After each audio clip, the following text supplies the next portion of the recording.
Yeah, I just noticed today is February 3rd, 2025. Exactly 30 days from now, we'll find out if you guys are really interested in having jobs for Texans or if you're more interested in the corruption that Cornyn or Paxton offers. Now, Cornyn, I saw a video earlier today. Wesley Hunt is wanting to debate him. And Cornyn basically just said, nah, you're too far below me. I find that ironic because Cornyn, to me, is not even in the race. If there's any competition out there, it's Paxton. But the way he keeps getting in trouble for corruption, he's liable to disqualify himself in the next 30 days.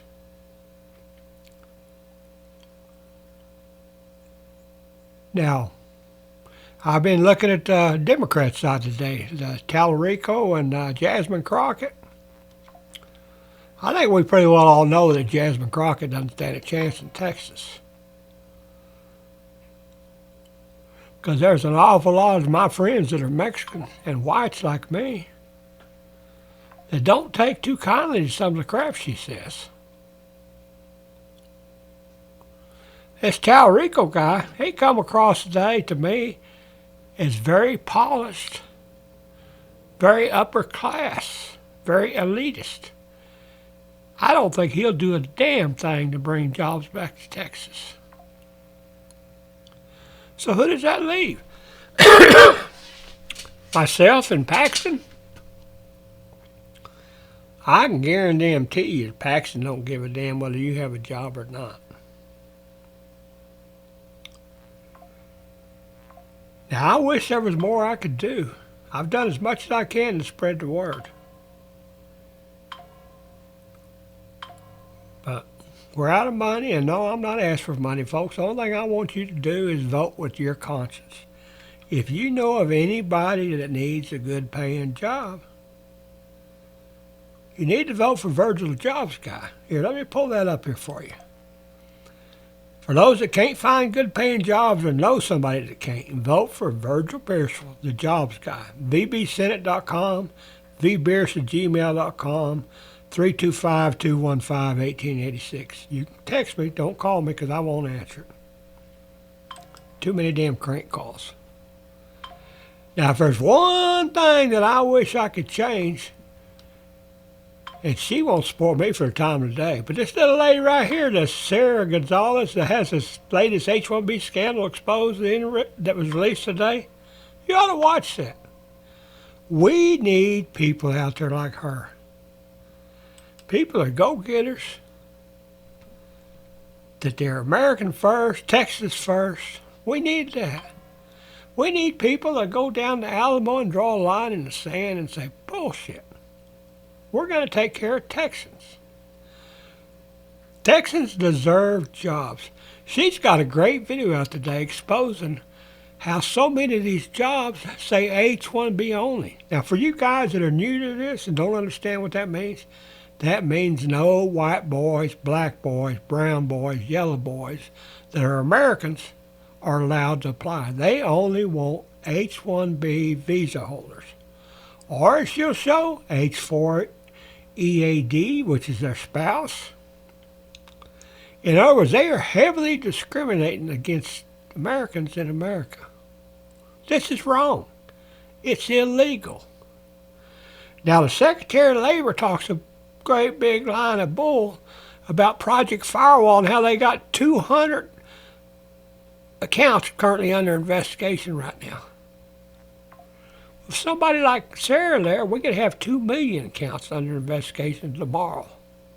Department of Labor needs to get off their butt. Of course, from some of the videos I've seen, they're more interested in throwing parties and fraternizing with employees and rocking that yellow bikini than they are at taking care of American workers. But that's neither here nor there. President Trump apparently did a deal with India last night. Hey, I got no problem with the trade deal with India. But if it puts American workers out of work or imports Indian workers to America, I got a big problem with it. Very big problem with it. We need to end it. Now, here's my information again. I want to hear from you. What can we do to win this election so we can put Texans first? I mean, if you want me to shut up and move on out, I'll do it if that'll make you better, feel better. But I want Texans to have jobs. Excuse me, I'm still not over this cold yet. That's why I need a shave and a haircut and everything else. I just haven't felt like going out.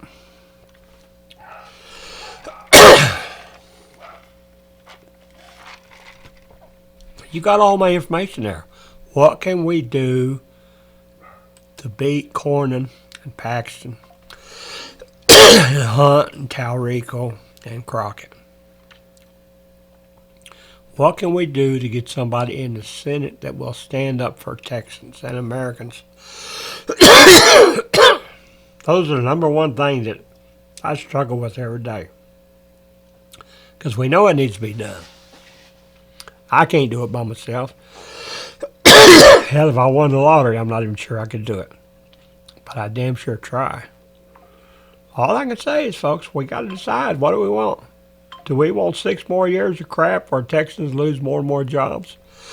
Because I can guarantee you, just as soon as this election is over, Abbott and Paxton are going to go right back to where they were before the election. The things they're talking about right now, that's into an H-1B and checking out these 3 companies and all that, they're only doing that so they can get your vote.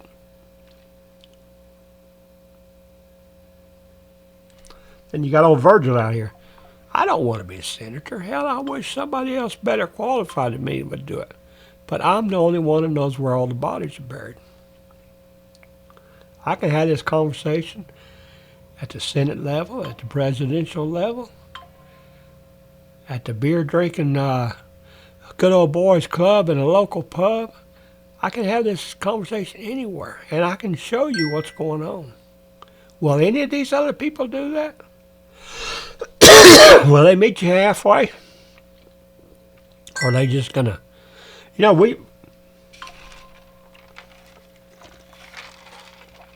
we've elected for senators in Congress.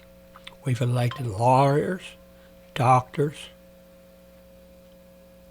all kinds of the upper class. They all have one thing in common. Once they got in there, they forgot about the people they're supposed to represent.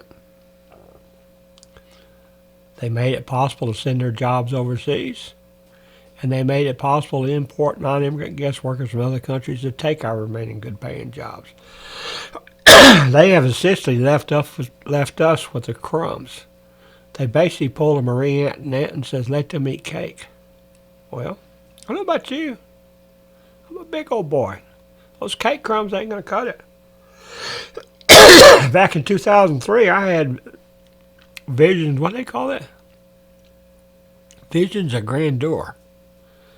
I knew I was making enough money where I was going to be living at a country club, playing golf and trading stocks within about 5-10 years. Well, when this H-1B scam took off, it wiped that dream out real quick. I found out real quick I wasn't 10 foot tall and bulletproof like I thought I was. And every person that it's happened to since then, and this is back in 2003, the last 22 years, especially the last 2 or 3 years, it has destroyed so many Americans the same exact way that it destroyed me. So you got a choice. You can belly up to the bar and vote. By the way, don't call me because I won't answer it. I get too many damn crank calls. You can belly up to the bar and vote. Or you can say, we can't beat them. Oh, pitiful me. Well, I'd rather beat them. I'd rather throw them in jail. What they've done to us is treason of the worst sort. And until we get somebody in the Senate and the Congress that's going to demand answers, it's just going to continue on just like it's continuing on. It's up to you, folks. I can't do it. As always, here's my contact information. If you got any questions, anything you want to discuss, any suggestions on how we can win this, I'm available. I might not answer your phone, but I will pretty much answer your emails or your texts. You want to know where I stand on everything? Go to that website, vbsenate.com. Oh yes, in the last few days I've had a lot of people ask me, where do I stand on Israel? I'm a Navy sailor. I have questions about the USS Liberty. I have questions about this thing called APIC that I hear about. So while I'm not going to say I'm against Israel, I'm going to say that I am not paid for and not going to accept any money from them. The same thing goes for India. I got good friends in India. Tanal and Kumar and all them. Enjoy talking to them every day. But I have problems with what India has done to the American workers. And Islam, nah, it don't belong over here. Send it back to where it come from. That's my three positions right there on what I call the triple I. Israel, India, and Islam. Get rid of all three of them here in America. Thank you.